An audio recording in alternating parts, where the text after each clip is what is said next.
What is up, ladies and gentlemen? It is your friendly neighborhood BJJ podcaster, RAF ESPARZA, coming to you with another great installment of the Bullpen, a joint venture between Inside BJJ and the Grappling Hour. How you guys doing? I know, it's Wednesday. You're used to seeing us on Fridays, but you're probably doing as little work as possible still on a Wednesday, so I don't think it actually deters much for you.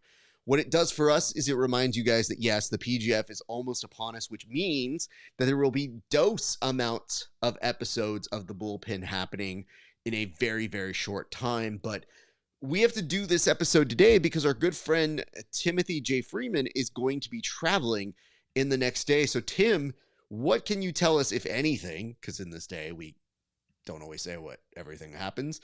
What is happening? Where are you going, sir? I am heading up to the Windy City, Chicago this week to meet up with my very, very beautiful wife and spend a few days up there. But it's freezing up there, man. It's cold down here. Got down to 6 degrees this week. It's way colder up there. When we booked the plans and we made them, I had no clue it was going to be that freaking cold, but it is, and I think I'll be okay. I'm gonna layer up. I'm gonna use my beard to shield my face the best that I can, and make the best of it though, man. But yeah, it's great to be here on a Wednesday though, man. It's a nice little surprise guerrilla show that we pulled off on the fly. For sure. Let's just take a second for logic, Tim. You didn't feel like it was going to be cold in Chicago in the month of January. I'm okay. Listen, I knew it was going to be cold, but I didn't think it was going to be Arctic cold. It's exceptionally cold. It's snowmageddon, right? The whole East Coast is frozen over right now. I literally, I'll send you the video. I went out yesterday, the first time in 3 days. I had a layer of ice over my car that was an inch thick that I had to like break. And I was pulling these huge plates of ice off and just chucking them into the cement, letting them break. It was actually quite fun. But yeah, man, it's pretty iced over. I'm very sorry about that. I know in my world of California, I taught class late at night, do some tape study. Normally after that sort of stuff, I start to do my workout. And I was like, all right, cool. Let's go gadget workout. And I realized, I was like, damn, it's kind of cold. Shit. I don't want to do this workout. And then I had a moment where I said, other people are snowed in where they can't go work out. So I don't think I should have an excuse.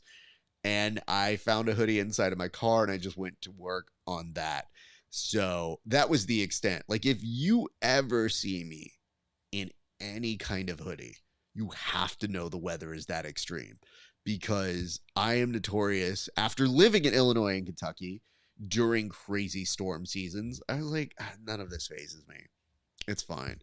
So it really does take something like that for me to get a little bit moved.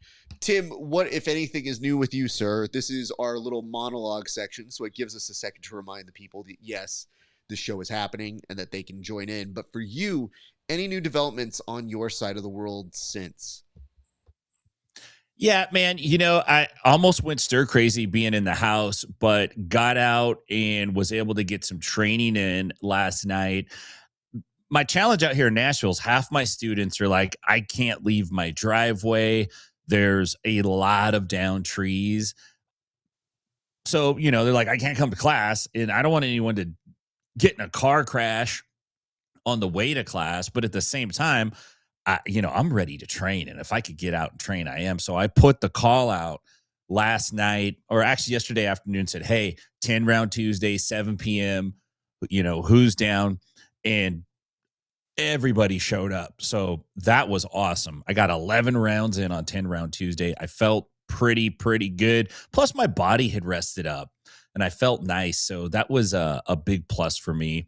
Outside of that, man, not a whole lot going on, dude. The city shut down and everyone's just kind of chilling. It's like a mini COVID break right now. It's like a 72-hour COVID break.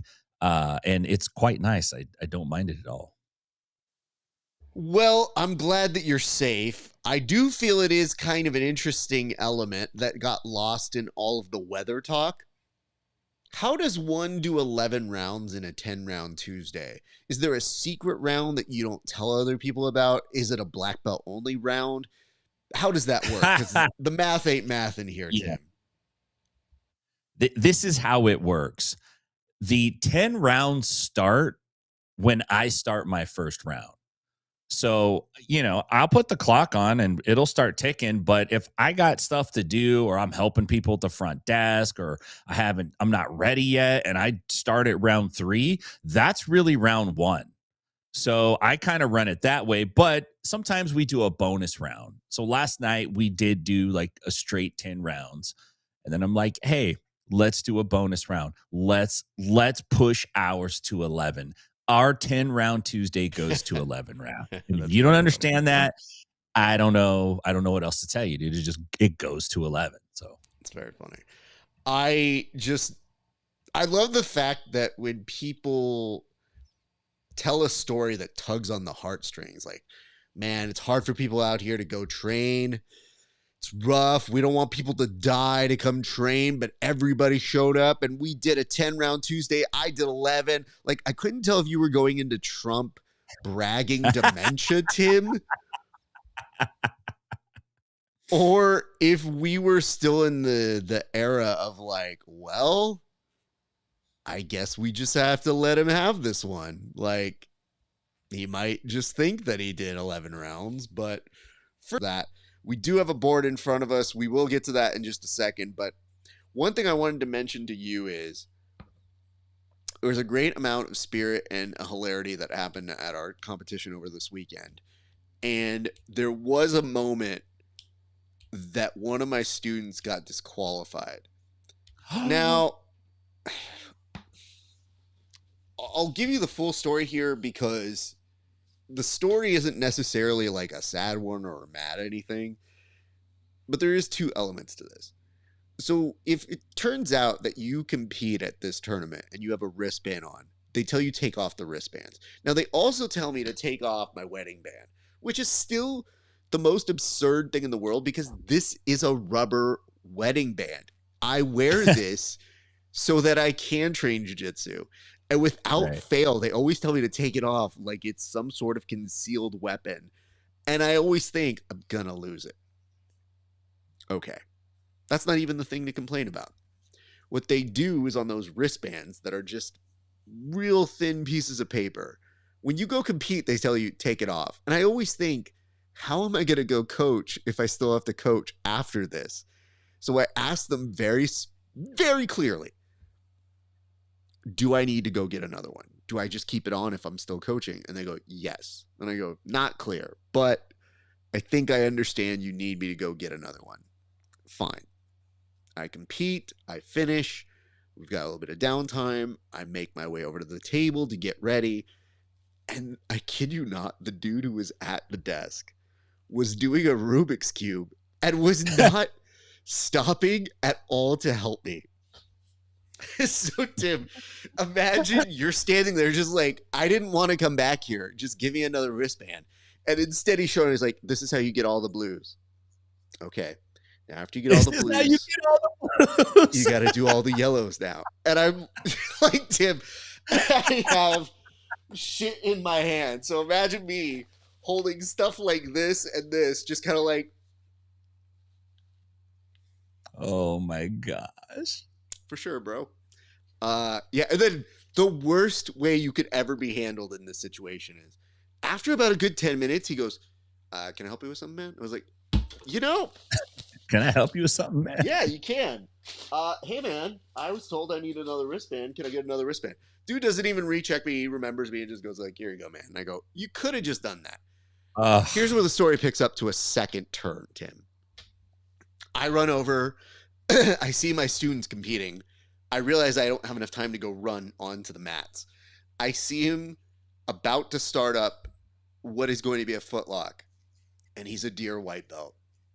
And would you believe it, when this kid who I had warned multiple times, hey, there's a thing called reaping, immediately reaps. Ugh. And it's crushing because I have to explain to him the mentality behind reaping and why I don't really care, but that he can't talk to the ref. And he's just like, well, did I? And I go, you 100% did. And even his, the coach that he was going against was doing that like, yeah, buddy, you can't do that. And like, not a full dickish way, but in a like, my student's advancing kind of a way. And I go, Yeah. Yeah.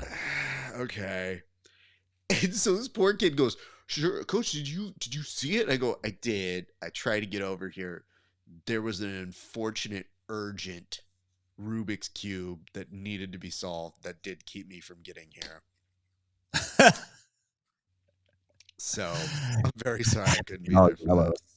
I just couldn't leave until I watched him get the yellows. I always get stuck on the Tim, the way in which I was trying to be a good coach and go get the credentials back in time and do it in a responsible manner of like, oh, no problem, sir. If you need a second, I totally get it.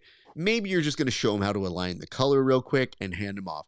No, I think he did 2 different colors on 2 different sides. And I was just like, I might be here a while. So I got to start using some Karen eyes here. Tim, you are a higher belt here. What should I have done to remedy the situation? Slap the Rubik's Cube out of his hand. or or you could go, you know what you could do? You could go like, oh, let me show you something. I could show you a trick to get all yellows. And then when he hands it to you, you chuck the Rubik's Cube as far as you can throw it. And then you go, now you can help me. Dude, I don't know. I've never been a Rubik's Cube guy. I was always the kid that took all the stickers off of the Rubik's Cube and just put them like where I thought. And they made those damn stickers a certain way that if you peeled them off, it was very easy for everyone to know that you had peeled that sticker off. I can never quite get it on right. But yeah, that's some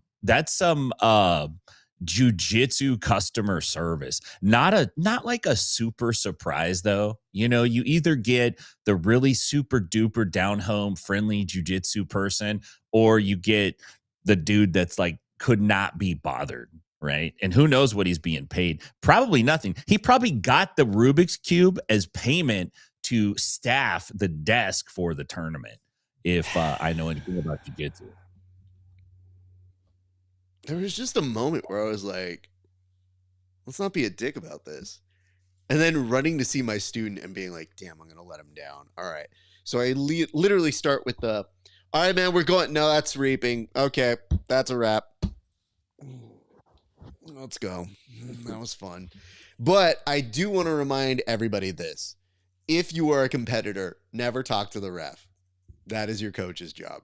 Almost immediate DQ. And I have said it before. I had said he would get caught for reaping if he did X or Y or Z. It happened. I had said in previous tournaments, don't talk to the ref. One time at a Jiu-Jitsu World League, he got back points and he was looking at the ref. He goes, hey, did I get my back points? And I go, you can't do that, dude. So it's a struggle out here, Tim, but you know what else is a struggle? This board. Why don't we start with the very first topic of this week's class? Actually, no, let's address this comment because it will come up here a little bit later. This is from Nathaniel Phillips, 9284. He says, Noah McCauley needs an invite to the PGF. His trial runs are full of elbow genies. Travis Haven is going to crush it. Oh, shoot. Okay, let me go. Let me get that invite written up. Hold on. What was his name, Raf? Tell me. It's Noah McCauley. Yeah, let me fire that over to the registration department. Hold on. For sure. Hold on. Let me get my Rubik's Cube to go ahead and just start solving that there. Here's what I want to say. He was at the qualifier. We will get to talking about it in a second. He did not advance. And I know there was a lot of heat on Noah, and I know he's incredibly talented. The one good takeaway you can have is if he didn't get the invite outright, if you competed at a PGF qualifier, you are still in the pool. So it is, yes, a lower possibility. I don't think he would be in the draft per se, but we have seen them go into the reserves to the point where somebody on our team got pulled in. So Right. Right. I guess I should say nothing is impossible, but saying anybody needs an invite when we have unfortunately run out of invites is a rough spot. They did promise those to JJ and to Brett. More on that in a second, but thank you very much. This is noted. Noah is a rising star, and we do see that. So we will take that moment to acknowledge it. But Tim, let's talk about this. It does appear to be the 90s all over again. Did you know that the drummer for Blink 182 has found his way into jiu-jitsu and not very far away from us here in Southern California? Tim, what can you tell us about the beloved drummer of an incredibly famous and beloved band? Yeah, Blink 182 drummer Travis Barker has started training jiu-jitsu. Not a huge surprise, right? We're hearing this more and more and more. It used to be, we had like one or two people that were pseudo celebrities and who also trained jiu-jitsu, and it was like every UFC they would spotlight those people. But it's new times. Times sure have changed. Barker joins a cohort of rock star musicians. We're talking Ricky Rocket, Dave Mustaine, Maynard James Keenan, Zoltan Bathari, right? Lots of famous musicians that are super talented. They're training jiu-jitsu. Doesn't surprise me. The real question is this: will he gi or will he no gi? That's the question. And I took my liberty with the little tag today, the image today. And if you look at most of the Kardashian crew, huge supporters of Eddie Bravo, they're flashing the 10s. They're like, you gotta go 10, Barker. They want him to be 10P for life. But his wife, Courtney, wants to keep it classy, traditional. She's popping the chaka. She's like, look, we go classy, traditional, white gi all day. You could wear it to the dojo. You could wear it to a Diddy party. You could wear it just about anywhere. It's a white gi. It's got a great look. But good on Travis Barker, man. It's always cool to see people train jiu-jitsu. This guy's 50 years old and he's starting jiu-jitsu. So wild stuff, man. And of course, he is starting under the tutelage of Jean-Jacques. So Yes, I think we know the answer to what he's training. So, I will tell you, the pins and needles that I was on in the little space, the ellipses that you put between white and gi, it was a little nerve-wracking here, Tim. We get a little white gi, and we do it. And I was like, I like that uncomfortable timing. It's okay. It's a very interesting environment. Tom DeBlas put up a post about it already. There's a lot of stuff that comes with that sort of sensitivity. So I can tell you this. I am happy he is here. I'm happy he's doing it.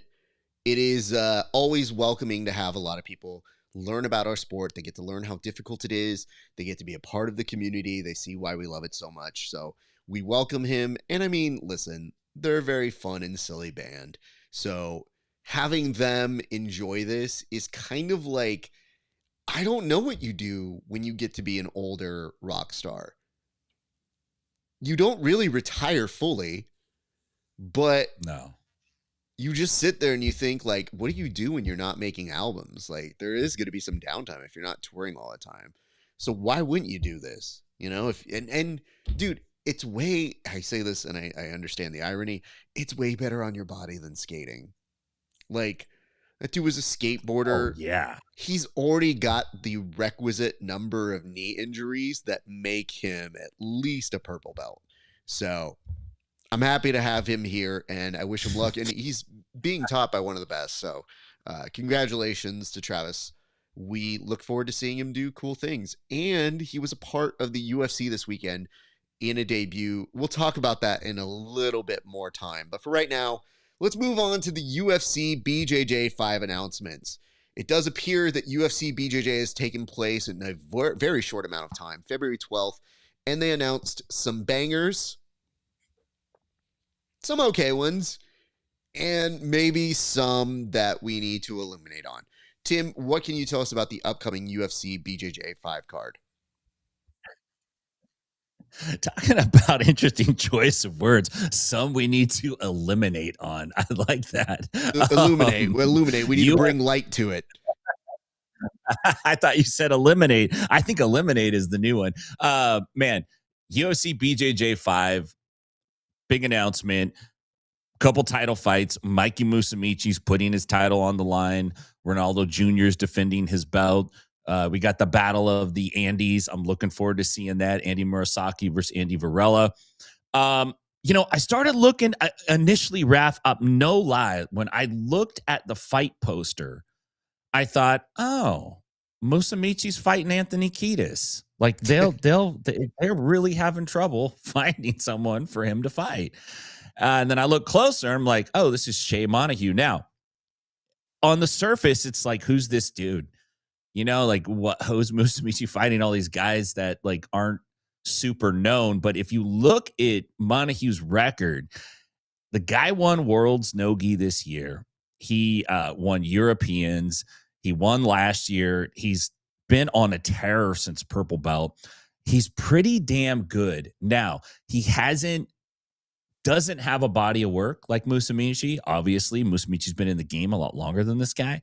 But I think he could represent a threat to Musumeci just because he is kind of a new talent, but he is high quality. So I am interested in the matchup. I would like to see Musumeci fight somebody that represents is like a much bigger threat, but we have yet to see that. Okay. I hear you. I want to just propose a thought here. So you mean to tell me that we're looking at this dude he's fighting, because I had a very similar reaction. So let's just zoom in a little bit on this dude, right? Okay. So you see him right over here. You said Anthony Kiedis. Not a wrong thought. But to me, does this not look like Geo and the Witness Protection Agency? Because I was wondering, did we take Geo and hide him away? Because they did promise us a Geo match, and then now he's retired. And I thought, oh, Geo Martinez may have retired.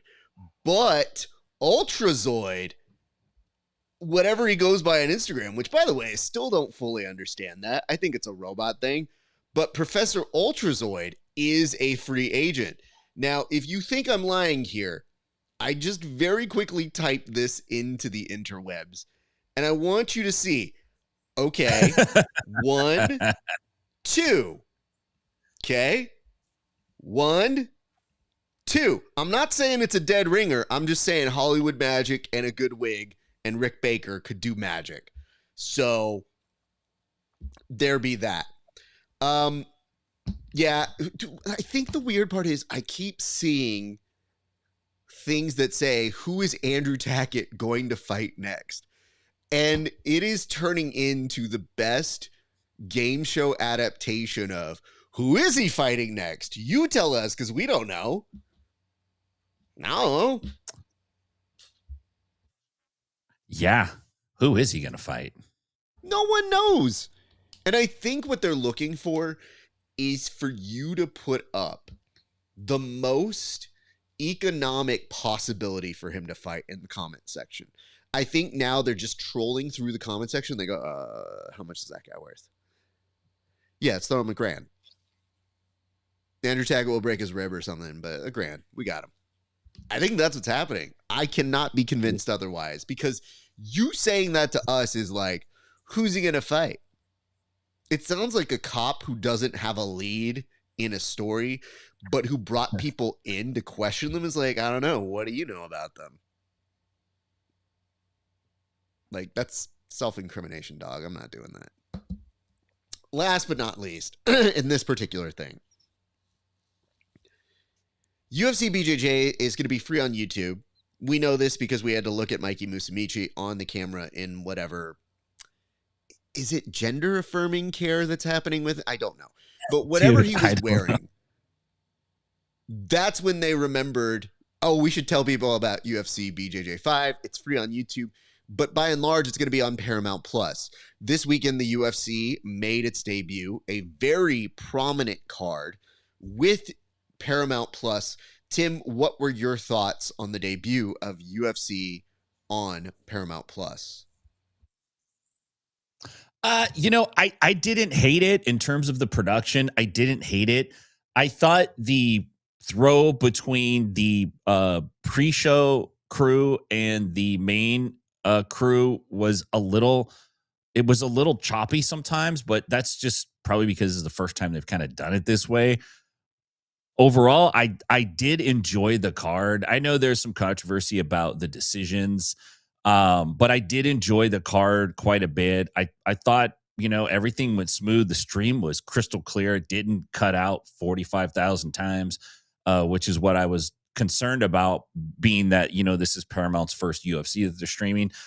The one thing, like the two things that I didn't like, one is, man, I felt like if they would have put the camera on Dana White during the Patty Pimblett Justin Gaethje fight, we would have seen Dana with a Justin Gaethje voodoo doll poking holes in it. It was like they wanted Pimblett to win so bad. It was just a little too much. And I don't hate Patty Pimblett, but it was obvious to me that Gaethje was going to win that fight.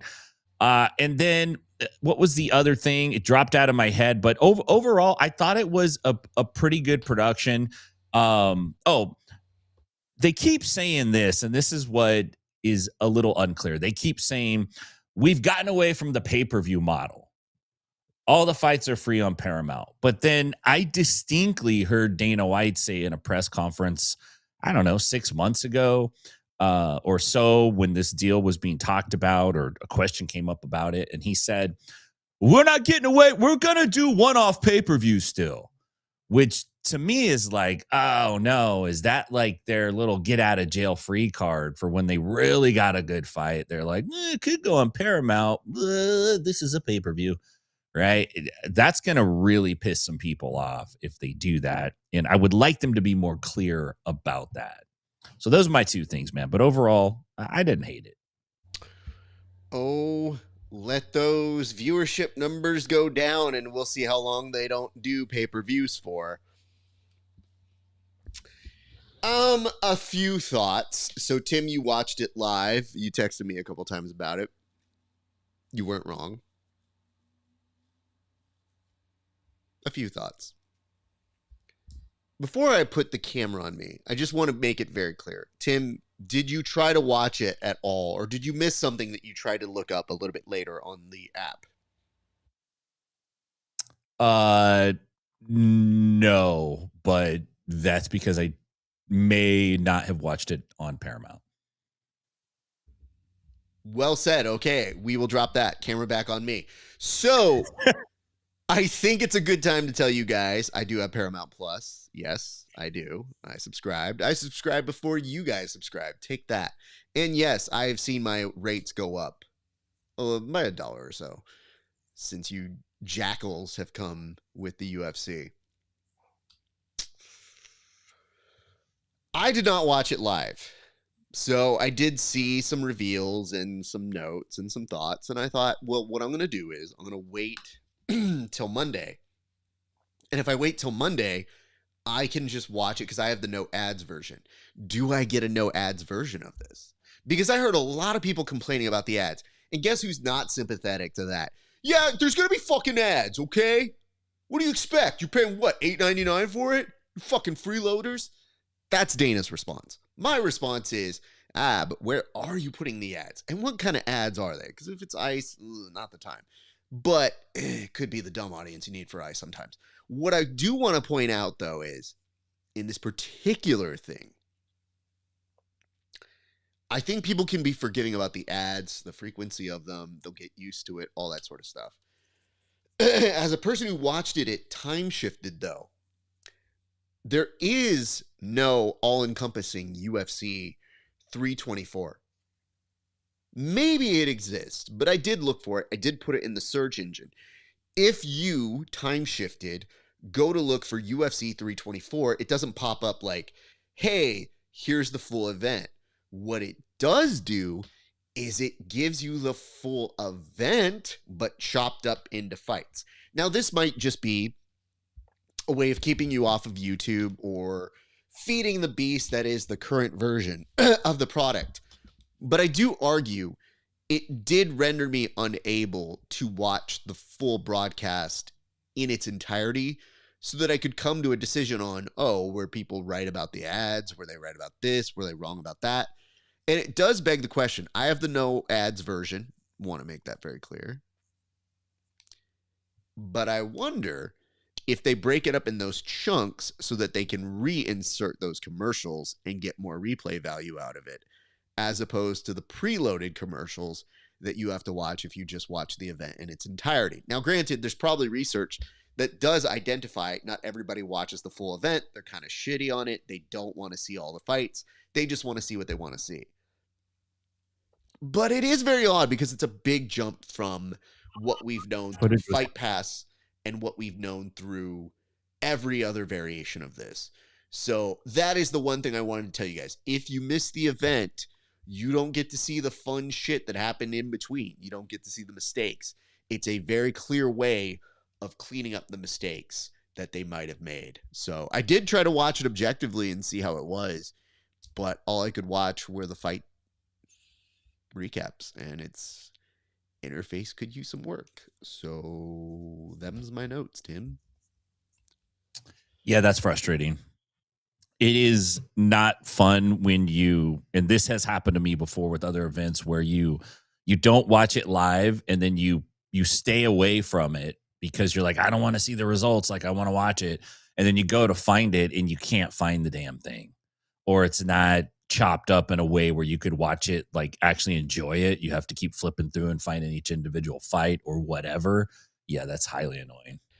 And does it really just affect people like me and you who rewatch it in its whole and want to see the whole thing? I don't know. But I did logically think, oh, yeah, if they do it like this, it does mean that they could sandwich more ads in there. So those of you who don't like ads, you may not be running away from it. In fact, in between in those like playlists, or say you want to watch all the fights, you might have to ingest another ad or two or three. So if that is not the case, let me know. But that was just a thought I did have. And one other thing, if the interface makes it hard to find the UFC fights, how do you think it's going to treat the UFC BJJ content? Ooh, yikes. Anyways, we're going to move now to our second topic, or I'm saying, I think our third topic now. It does look like noted historian and overall grumpy sass pants. One, Robert Drysdale has some feelings about the way that we have heard history and what it has to do with the Gracies. This week, Tim, what did Robert Drysdale have to say about the history of jiu-jitsu as we may have heard it?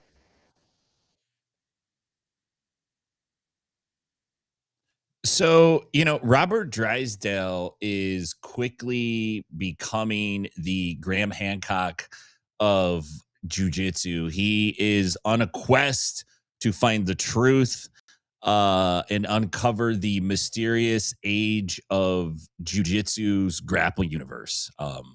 So in a new twist, recently he was questioning the Gracie family's official narrative. And I like how like somehow they've become the establishment whenever he talks about him. It's like the official Gracie narrative is not true. And that's basically more or less a claim that like jiu-jitsu started, the Brazilian jiu-jitsu began in like 1925 when Mitsuyo Maeda arrived in Rio de Janeiro. But Drysdale in the article ultimately gets to the point where he says that modern jiu-jitsu really didn't even start to unfold in even a minor way until 1975.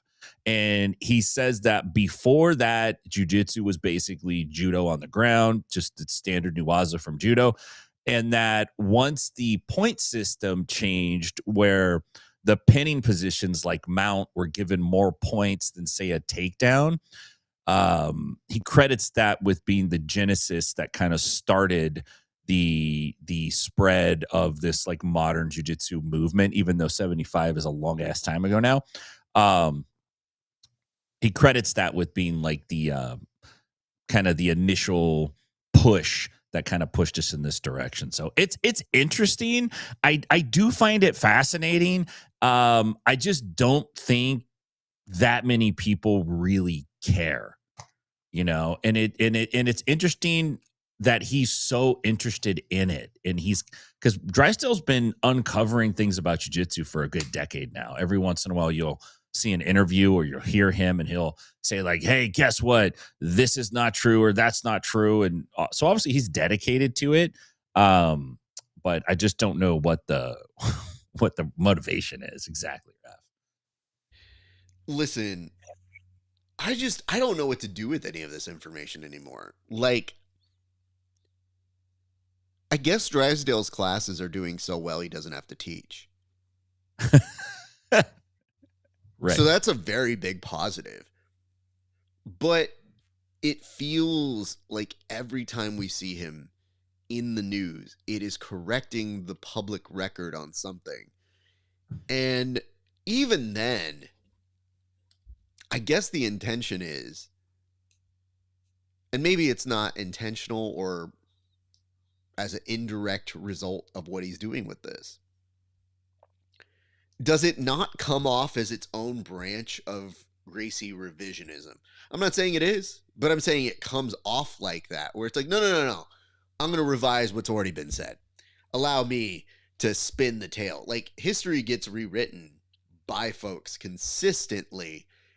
What he does have amongst a lot of people, including us here, is he does have precedent. He has been here longer than us and around in the sport. But I just feel like one question you should always have is, what is the intention of this? Or what is the intention of the rhetoric? Is it harmless? Do we care? And if you're the Gracies, I think it's not bad to question them. I think we get to a certain point where we go, hey man, your grandpa's version of history might be different than my grandpa's version of history. What are we supposed to do? Bring the old people together and have them fight it out to figure out who really did it? Like, dump them off of a wheelchair and just be like, all right, whoever wins or can crawl the other side of the mat, that's the story we believe now. I think what is very important about it now, though, is that it does highlight the importance of cataloging where jiu-jitsu is currently. But I will say the thought process of jiu-jitsu wasn't important until we added points is kind of the least interesting history of all the history. Like, could you imagine making a point that's just like, hey, until somebody got their 4, this wasn't a good jiu-jitsu. This wasn't a real thing. It wasn't a sport. Because maybe you can make the accusation that other sports have points and that once we got to points, we were good. But I thought we were a defense mechanism. I thought we were something else. All these things have too many rules to the point where I just go like, you know what? Sounds great. I know what it is now, and I think that's safe enough for me. The problem is we are a history that is predicated on hierarchy and honor and legacy. So it is important to note. But I think the fact that there have been so many branches in this retelling of history make it kind of near impossible to tell you this is the definitive story. And to stand by that and be like, well, no, it is. I just know. And take it for that. So I guess what I'm telling you guys is be skeptical. Yeah. But this is a great time to tell you guys about my upcoming book, The Real History of Jiu-Jitsu, as written by RAF ESPARZA. Right. No. I interviewed the people that Drysdale interviewed, but I interviewed them longer. Read my book, which will be the absolute and unquestioned truth in the future. I put his book into Chat GPT and then had it write my own book.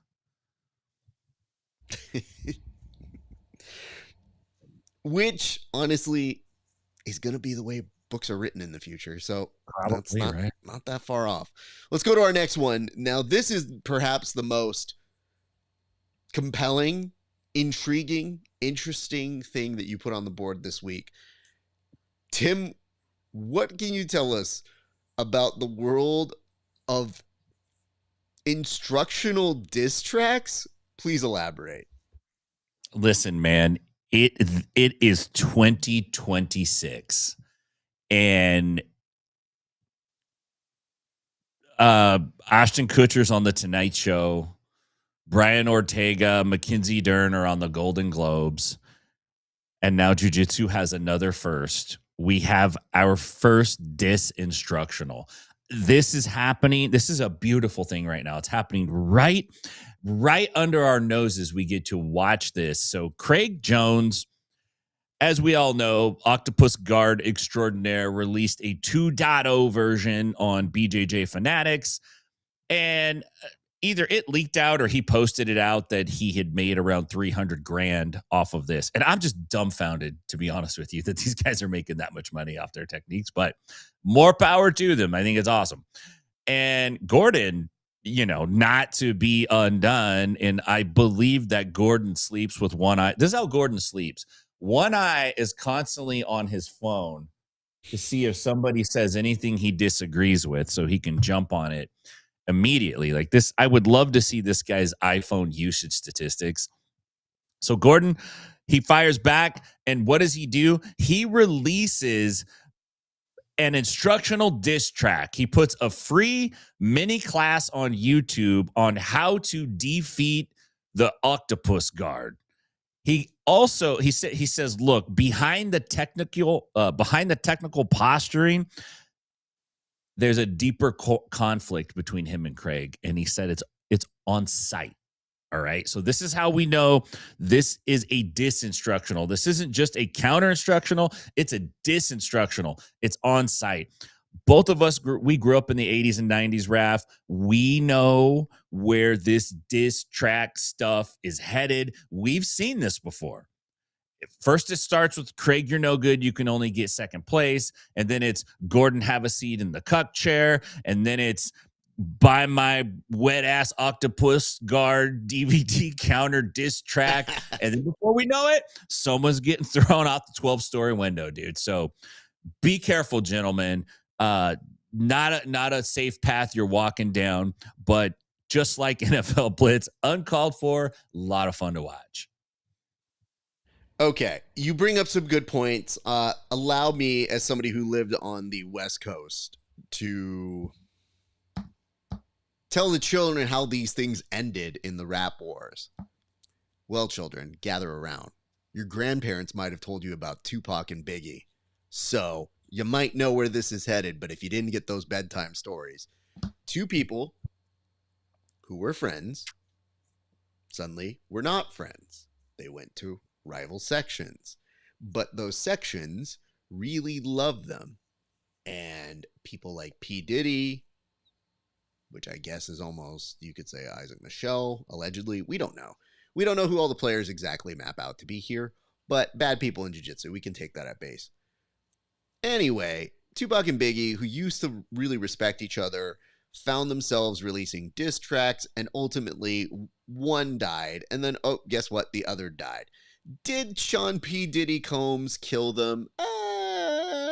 Depends on which documentary you watch. Possibly. But in this particular case, it is an escalated violent situation. So what it does tell you is Gordon saying it is on site does raise a few red flags. But I don't think anybody cares. Because I think most people, for this possibility of a fight, for two people who don't fight, they do jiu-jitsu, which has elements of fighting, but not all of the elements of fighting, obviously. We have seen Gordon slap Andre Galvo, and for logic that we could never put together, nothing ever happened of that, except Andre did do an apology, which was really just a plug for his online course. Right. I guess really what we forget here in terms of legacy and history is if we're writing this chapter of the Drysdale book, it's pretty stupid. I do love the element of rival, hey, you show this, I'm going to show this.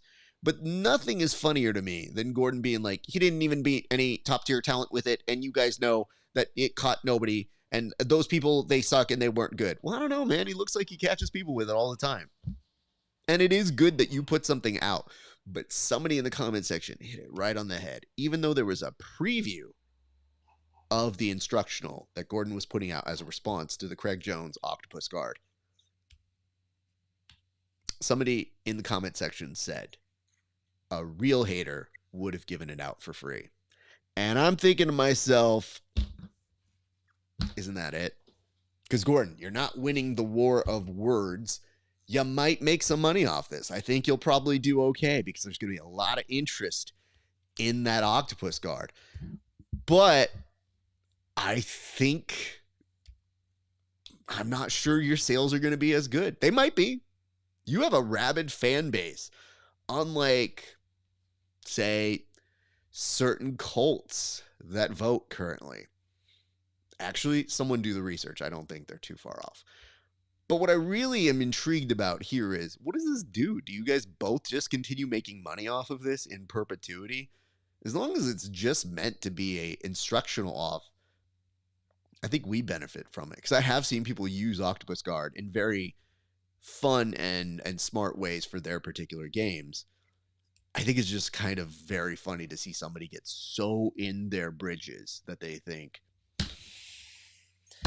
how dare people learn from someone else? I'm going to release something that's even better and it shows them how to kill it. It's like, dude, take a Wednesday off. Enjoy your life. Your trolling game is not on the level. It's not.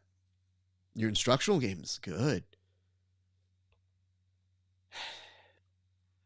Is Danaher going to do a DVD? I'll watch that one. If Danaher does, this is how you beat the Octopus Guard, it's going to be the best 15-hour series anybody's ever seen. I ain't got time for that.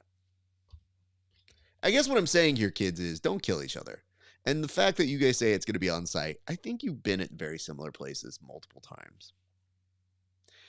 Yeah. Nothing has happened yet. So let's cool that shit. Especially in this fucking climate right now. You guys want to add in your own dumb fisticuffs? We're good. Yeah. On site is, I think it's overused today. That used to actually mean something.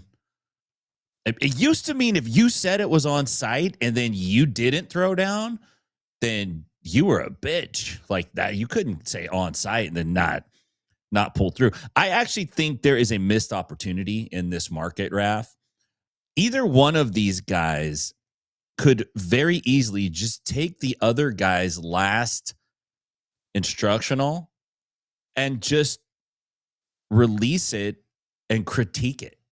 Just show all the moves and just critique them and talk about how shitty they are. And maybe have a diss in there. Like actually maybe diss the other dude while you're doing the instructional. Now we're getting moves and we're getting entertainment. My thought process is the promo video should have just been to the beat of Nas's Ether and or is Esther? God, my brain's so fried now at this. That would have been really, really good. I think it's Esther. Yeah, that's how long it's been. What I can tell you though is that would be fun. I feel like you should just hire joke writers if you're Gordon. Like at this point, you should hire a joke writer to like give you your one-ups. Because every time Gordon's just like, he didn't win anything with this. And I'm like, I think his bank account won. Because people are buying that shit, bro. So,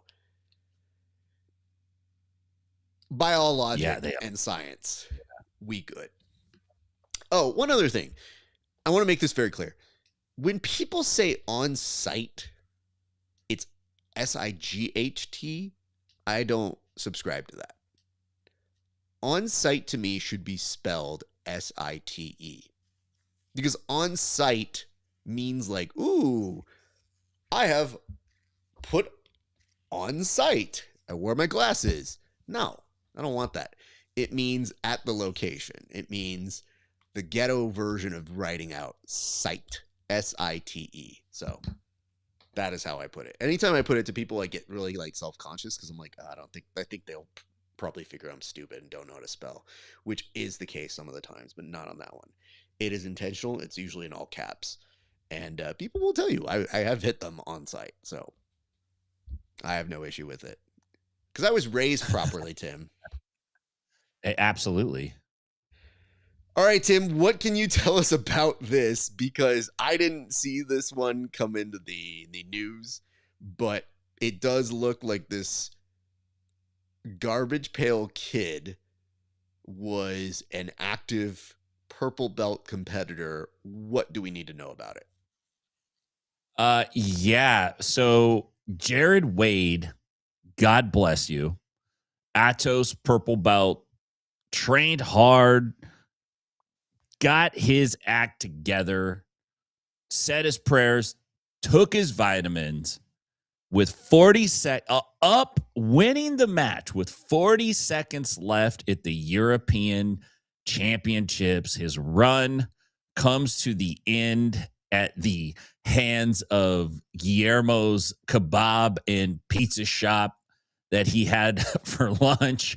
This poor guy summoned Hulkamania, and instead of getting like the Hulkster, the 1989 Hulkster, I am a real American, he got the Bubba the Love Sponge hidden camera bloated Hogan and basically just vomited with 40 seconds left, got DQ'd. His opponent had a huge smile on his face, relieved. I mean, if you're gonna advance and you're losing on points and dude throws up, I'm like this. That's a tap.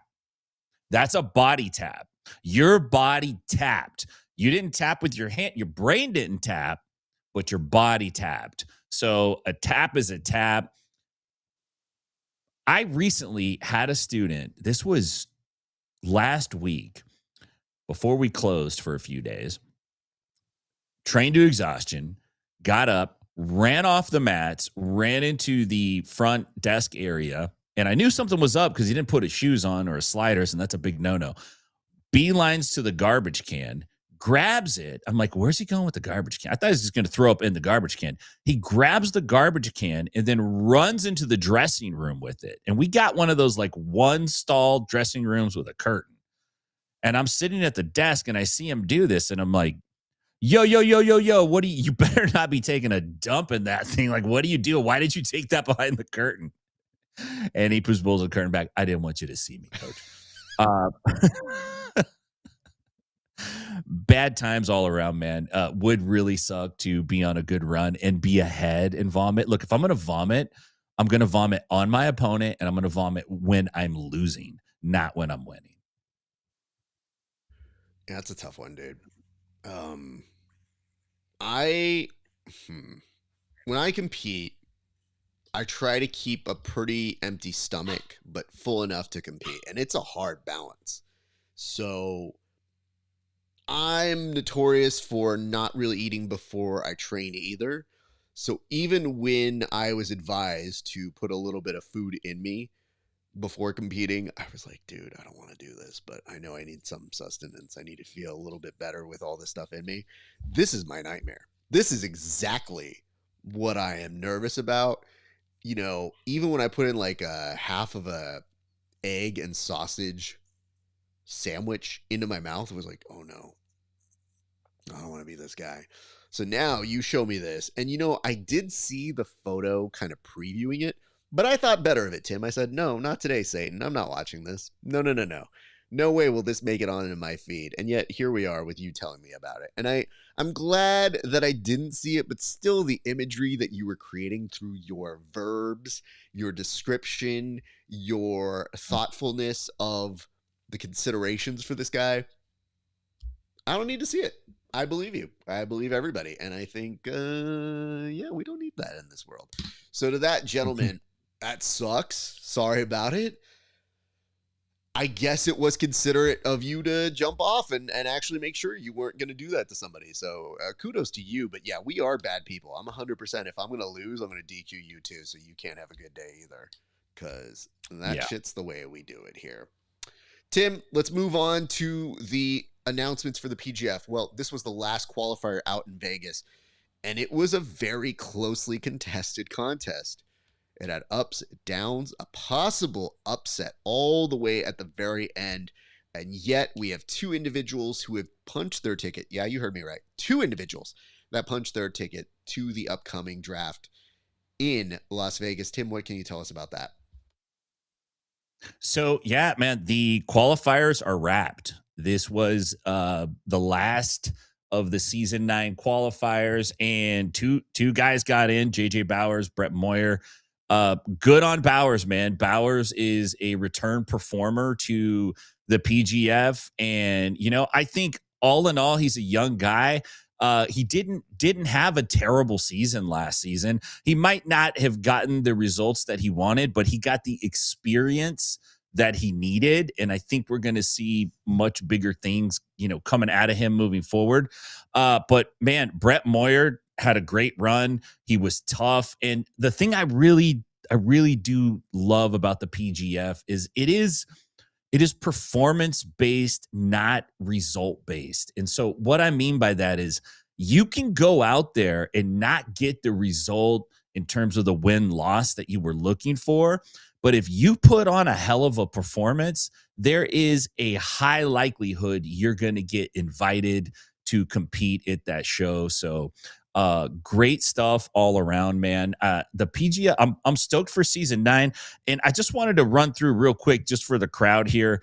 The qualifier winners, these are the guys. We got Anthony Salisbury, Travis Haven, Sam Swartzapfel, Austin Orenday, Jaden Groner, JJ Bowers, and Brett Moyer. So all those dudes, like you said, they punched their ticket, and they're moving forward. And obviously Noah McCauley's getting lots of love as well. I don't know if we're going to see him. We might. There's a chance. You never know. Just like you said earlier, look, if you work on the staff at the PGF, when you show up to work that day that you are on the last line of defense, and there's an outside chance that 47-year-old Tim Freeman might have to take his suit jacket on and go out there and get run through for the sake of the show. That's just what you sign up for.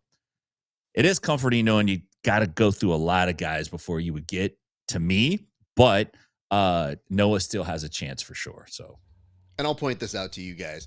Literally, the bitching and moaning that I did to get down to 177 was not worth it. So, not interested. Thank you all. But I want to point this out. Egg is over here saying JJ Bowers, the celebration he had with his family was beautiful. It was great. We actually talked about that in an interview I just did with him yesterday that is going to hit Patreon, I think later today or tomorrow. But getting the intel and the insight from him was good because I was curious, like, why come back after one season? Normally people like to take off a little bit of time, especially if they come back a certain way. And for him, it was important for me to get a reaction to him saying he was the number 1 person in the draft last year, and that maybe that didn't come to fruition, but that he will likely be a name that people bring up this coming year in multiple ways. So we did get his reaction to those things and much, much more. So check out Grappling Hour on Patreon for that in the next couple days. Tim, I will tell you this, though. You're right. There's a lot of stuff we never know. So as much as you guys like your people, keep mentioning them, keep reminding us, put them in the comment section, tell us who we should have eyes on. The hard part for us is I just don't want to lead anybody on and say like, oh, Noah's going to be in when they have told us that's the amount of people, that's what they have. Does it mean that he's for sure out? I don't know, man. If you're a prospective GM, owner, I think you paid very close attention to all of those qualifiers. Because if it does get down to it, you are looking at those individuals as the next pickups if your team is deficient a player or two. And Egg had teased this in the past where he said qualifiers are going to become maybe a little bit smaller and smaller. This time they're able to come with 2 members of each team. I wonder if that goes down to 1 in the future. I wonder if all of the pre-existing things of courting and trying to make those appeal to those other people, I wonder what that does. And more importantly, this is the first time that we know the fixed balance is $9,000, where the old value is $15,000.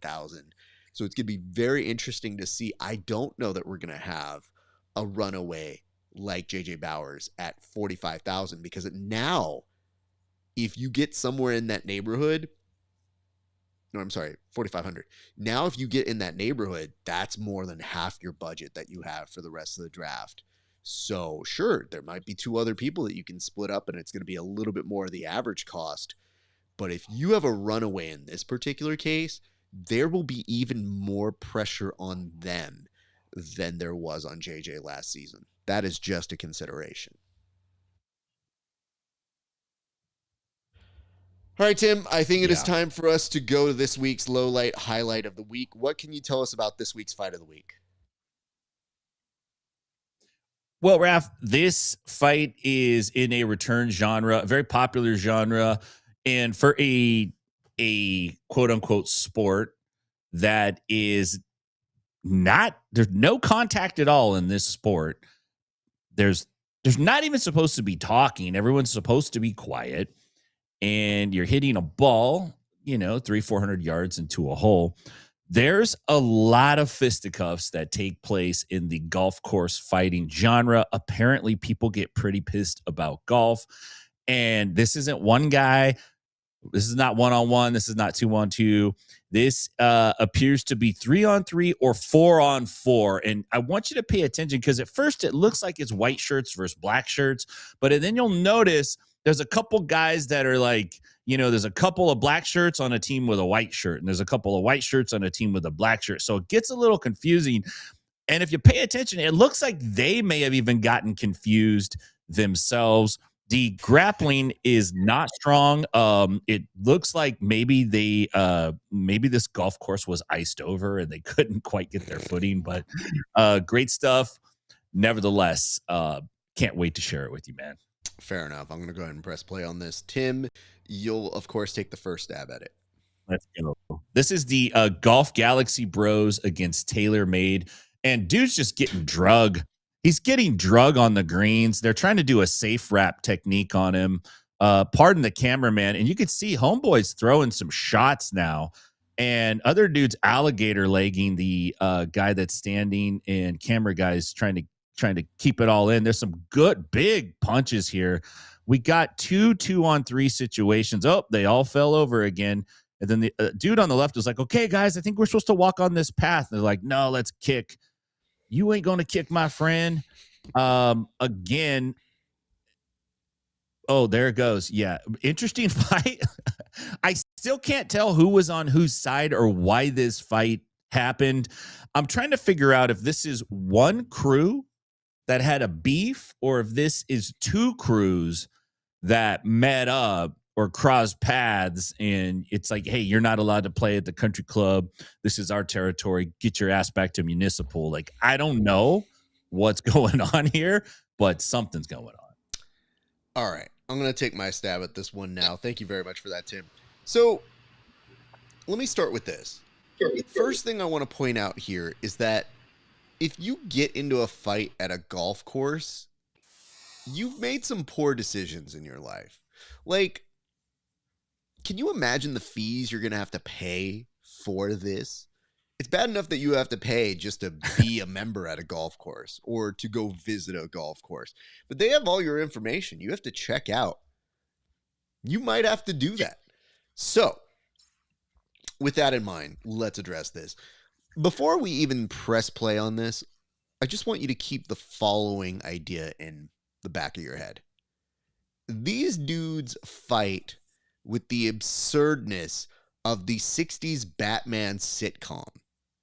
They are vaguely choreographed. And let's look at this dude. What is this? What is this dude in the darker polo, who looks definitely like an older gentleman, who's trying to swat the dude away. Look at his arm. What is that? What is that? He literally gets it up like he's shooing a fly away, like, get. You move. And why is the person behind, like here, backing off? If someone's swatting at you like that, that is a gift. Literally doing this at you, please do and give me your wrist so I can take that for either a single leg or a Russian. I'll 100% take either of those. But that's not to distract you from the goonery that's happening in the background of this scene. The cameraman, who literally is not doing well off his rehab stint, looks like he's relapsed and is giving you a little bit of a taste here and starts telling you, well, they've made it to the ground. Now, look at the dude in the background. Why is he pulling the dude like he's in a Scorsese movie? Like, that is some mobster dragging of bodies that you can only do to Joe Pesci, and only Joe Pesci. Here we go. This is the most artistic scene. This is like American Beauty when the plastic bag is flying in the background. You're just looking at the T's and where you're supposed to go. And they take a second, they zoom you back into the action. And guess what? Everybody's in. This is like EASO soccer. Everybody plays. So now there's some jumping around, some forced perspective. And just when you think things are done, this dude swears that he's the Captain America of the group, because look at this uppercut he throws. He is super proud of himself. Nah, that's not even an uppercut. That dude's hitting you with the Herb Dean. That's Herb Dean about to hit the scream. Watch. 1, 2, 3. Pya! Pya! That's exactly what that is. If y'all don't remember that, go look it up. 2004. Herb Dean ended a career. 1, 2, 3. Pya! It's also a Dave Chappelle sketch, if you didn't miss that one. A little bit of pushing. This is my favorite push, by the way. This is the like, hey, we've had enough of you, pal. Watch. 1, 2, 3. You stop that, bud. Yeah. That's kind of it. This is the best part about dudes who go on the green. They like run out of energy because they aren't real athletes. So they got somewhere to be. And Tim, that was our fight of the week. Look at that still shot. Look at that guy's feet in the still shot right there. Spinning it in the air. He looks like when you pause the button on a Mortal Kombat when Liu Kang is like flying in the air. You just go, all right, dude, that's you. That's my the goodness. Only image your wife gets. She just gets a text, and it's you and your boys, and then you're one of those guys. It's like, Jesus. The phone call I would have to have with Kelly. I mean, yeah. I will credit Kelly for this much. She would want to know if we won or not.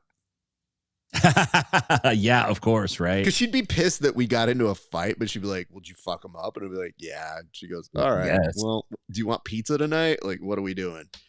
She wouldn't care for too much longer on that. Tim, that is where we have reached it this week. Tell the people where they can find you, good sir. Yeah, you can catch me at Inside BJJ. Working on a concept. It'll be out soon, so stay tuned for that. All your favorite social media stuff. If you're out in Nashville, come see me at 10th Planet Nashville. And if you're out in Stockton, go check out my school out there, 10th Planet Stockton RAF. Great stuff today. Thanks for being flexible, getting the show in on Wednesday. Apologies to our Friday faithful, but Daddy's got to go to Chicago. It's fine. And yeah, I mean, Tim, listen, you are deserving of one vacation day. So that's why right now I don't mind it. But like, hey man, if you ask for 2 vacation days here at the show, we don't have the structure to cover for you. I don't know if you've seen our track record of other hosts. It's not great. So I don't know that we can cover for the loss of Tim Freeman on the show. Otherwise, it's just me playing like multiple roles, and I got to Eddie Murphy this bitch. I'm going to play one in a fat suit.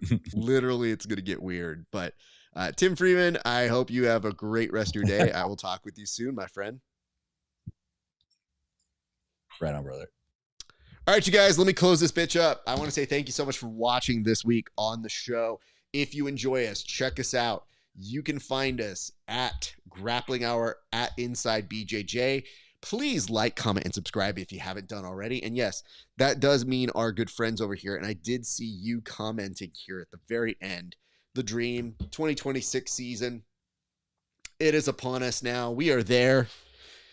We are ready for it. Ish, kind of. Yeah, let's get there. It's concerning because, dude, it happens so fast. I felt like we were just previewing the thought of season 9. Now we've already had all the qualifiers. We're in the mix of it, baby. It's a real thing. So this Wednesday, we will be there live for the draft, and we're excited about that. I believe Tim and I are going to do another show that will happen next week for that. Very excited about it, but you guys are going to want to tune in Wednesday, 4 p.m. on the PGF World YouTube, all of their little social media and whatnot. It will be airing everywhere. So please tune in and make sure, mark the date out, and then mark playoffs, mark regular season, and of course, the next big event after the draft is going to be opening day, and that is March 4th. So it's just 1 month away from... God, it's happening all over again. Just the PTSD, y'all. But we are excited.